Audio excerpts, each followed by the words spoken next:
Carry On fans, have you ever wondered what happens when the cheeky charm of this iconic British series meets the world of Caravan holidays?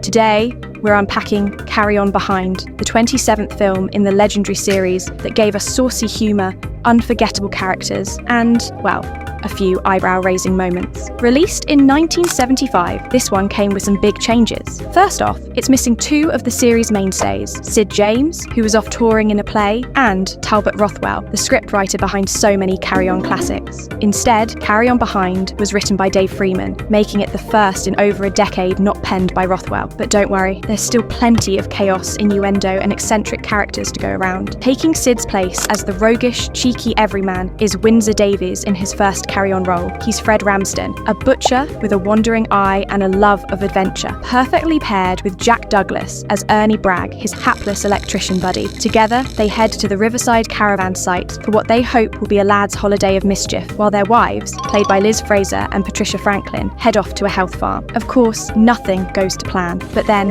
would it really be a Carry On film if it did? Alongside the antics of Fred and Ernie, we have Kenneth Williams as Professor Roland Crump, a snobbish archaeologist who's leading a dig at the Caravan site. He's joined by Elka Summer as Anna Vrushka, a glamorous Roman expert with a thick accent and plenty of charm. This dynamic duo adds a touch of academic absurdity to the chaos, especially as the dig turns the caravan park into a minefield of holes. Joan Sims returns, this time as Daphne Barnes, the nagging mum to Patsy Rowland's Linda Upmore. Now, here's where things get a little questionable. Joan Sims is only 8 months older than Rowland's in real life, so you might need to suspend a bit of disbelief, but hey, it's all part of the fun, right? The cast is rounded out by Bernard Bresslaw as Arthur Upmore, Kenneth Connor as the hapless camp owner Major Lee, and Peter Butterworth as the downtrodden odd-job man Henry Barnes. Let's talk locations. The film was largely shot at Pinewood Studios, with its orchard doubling as the caravan park. You might recognise it from Carry On Camping. There's also a brief stop at Maidenhead Town Hall, standing in for the university. But despite its summery setting, filming took place in a chilly spring. If you look closely, you can see the actors' frosty breath and muddy fields. Not exactly the idyllic holiday weather. True to Carry On form, the film is a cascade of slapstick disasters, from collapsing tunnels at the archaeological dig to an accidental run-in with glue and wet paint. Nothing goes smoothly. And in classic style, a cabaret night at the campsite leads to a mix-up that leaves everyone quite literally gobsmacked. It's all capped off by the inevitable arrival of the wives, bringing Fred and Ernie's escapades to a screeching halt. While Carry On Behind sticks to the formula we know and love, it does feel a bit like the series is treading water here. The absence of Sid James is noticeable, and while Windsor Davies does his best, he doesn't quite capture the same mischievous sparkle. Critical reception at the time was lukewarm, with many noting that the jokes were starting to feel recycled, but audiences were kinder. The film performed well at the box office, showing that the Carry On brand was still a reliable crowd pleaser.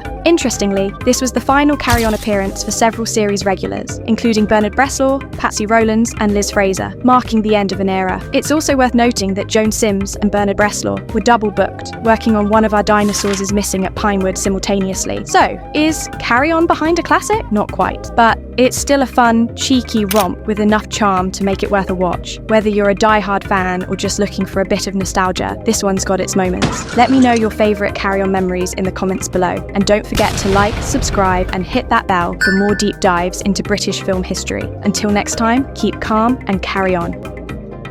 Oh, Professor Krampe, what are you doing?